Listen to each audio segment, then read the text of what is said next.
Morning everyone, Steve Loader here from the Rich River Pro Shop. I'm one of the 3 golf professionals down here at Rich River, and I'm reporting in from our new simulator room. I think it's a balmy 2 degrees outside. Heating's set nicely on about 22, 23 degrees in here, so a great environment to work in and an even better environment to coach in. So no longer an issue down here at Rich River if you're having a 40-degree day, or heaven forbid it rains, which doesn't happen too often here, I might add, but we can now get you down in our sim. We've got some great technology in here. Directly behind me here is one of our 2 cameras, another one to our left. Every shot that's played in here is recorded, so we can get some great instant feedback from that, along with the statistical information that you'll see pop up along the screen here as we go through the morning. And to my right also a bit more data and a bit of a graph here as to where all your shots are going as well. So great environment to learn in. One of the things, like everyone, we've been in lockdown. All of our Victorian members had hardly any access to the facility over the last 6 months. And I thought, you know, we can all get out and improve our chipping. Surely most of us have got a space in our backyard. You only need 10 or 15 metres where you can execute a shot like that, and just keep a little bit of feel going for when you're able to get back across the river and get out onto our beautiful facility. And like everyone, I've been watching a bit of YouTube of all my favourite coaches, and so this concept, bear with me this morning as I talk through this side of things. I picked up from Padre Harrington, so some of you may well have seen it, but I think it's a great way to relate across to a part of our game that we could all get a little bit better at. So if you bear with me, just at the base of the flag here, imagine that's our net. As such in tennis, everyone's seen a player, seen a lot of tennis on telly. If I want to hit the ball deep into the court, the racket head is going to swing down low and up and through, drive the ball deep against our opponent, hopefully get past him either side. But more importantly, what's happening with the head of the racket here? It's starting down low, swinging through up and nice and high. So what does that relate to in a golf swing? If you've got the ball on the tee with a driver, that's kind of the visual you want to have in your head, where the club's coming in quite shallow and almost catching the ball on the up. Conversely, now across to our chipping. If again, my opponent's deep in the court, I want to drop the ball just over the net there. The racket needs to take a lot different shape, not this way. It's coming from up high here and swinging down low. The face is staying open and hitting down on the ball. That's what creates the spin. A little bit like this. I've got it on the edge of the frame for our tennis players out there. They would have heard that sound before. But you can see that allowed the ball to go up quite high with some spin on it, drop down over the net and stop quite quickly. So not dissimilar to a little shot we might require around the green, and I'll just flick over to my right-handed model. I'm one of those unusual people who's a bit ambidextrous. Play tennis left-handed, golf right-handed. I'm using my 60-degree lob wedge for this shot. It's kind of my go-to club around the green. If you can relate back to the forehand shot we're playing with the club coming in behind me here, a bit low and almost rising through on the way up.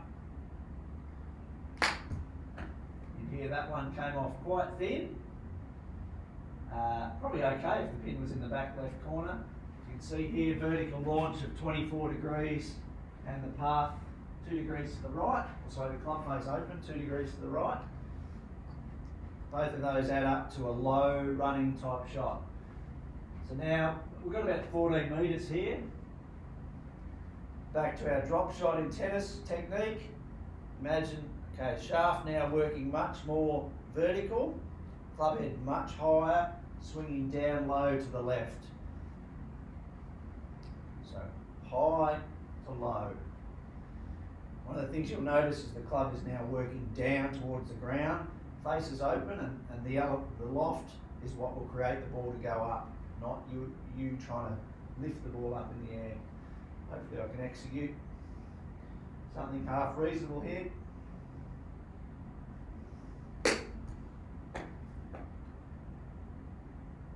There you go. One go, straight in the hole. You can see here, 42.5 degree vertical launch. Club face, 0.04 degrees open, but 20 odd degrees difference in the launch of the shot there. Now most people have got 2, 3, better players, probably 4 wedges in their bag, and that's fantastic. Most good players, if you talk to a Rich River here, they're probably going to have one that's their favourite, that is kind of their go-to club around the green.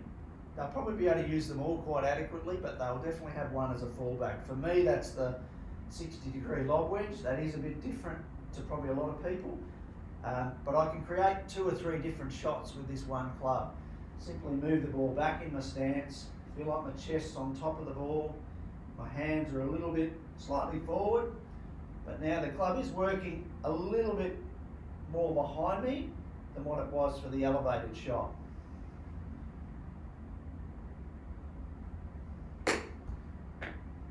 See there, the ball pops on the edge of the green, bang, I've held 2 in a row. You won't see that too often. 33.1 degrees. Club face about 1.5 degree open, so 10, 12 degrees lower launch.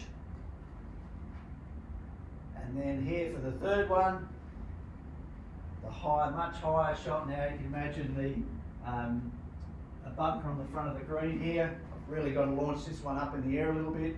I now move the ball a little bit further up in my stance. Feel like the club face is working high to low across my body. The handle is now pointing more to the centre of my body rather than level with the ball or even slightly ahead. With a little bit softer feel in your hands, but still the same concept, hit down at the back of the ball. Here that one comes off a lot softer, probably too soft, but vertical launch, 46.3 degrees. So I popped that one up in the air a bit more. If I had a little bit more club head speed on that shot, I would have got even more elevation. So, you don't always need to carry the 4 wedges for some of you. Get really good with one. So, hopefully, some of that you can pop out in your backyard now, and just if you can have that image in the back of your mind, okay, front face high to low, high to low. That's going to help you pop the ball up in the air for those little chip shots, and hopefully get you in a bit tighter to the pin. Hope everyone can take something out of that little session this morning, motivate everyone, pop out in the backyard, get your short game nice and sharp. If you're one of the Victorians and waiting for your comeback, we can't wait to see you out here shortly. I know all the New South Wales people, we are all missing you a lot, so hopefully you'll be back here soon. Father's Day is coming up, so for anyone who does have access to the club, we have a great special on. I think Dad gets breakfast for free.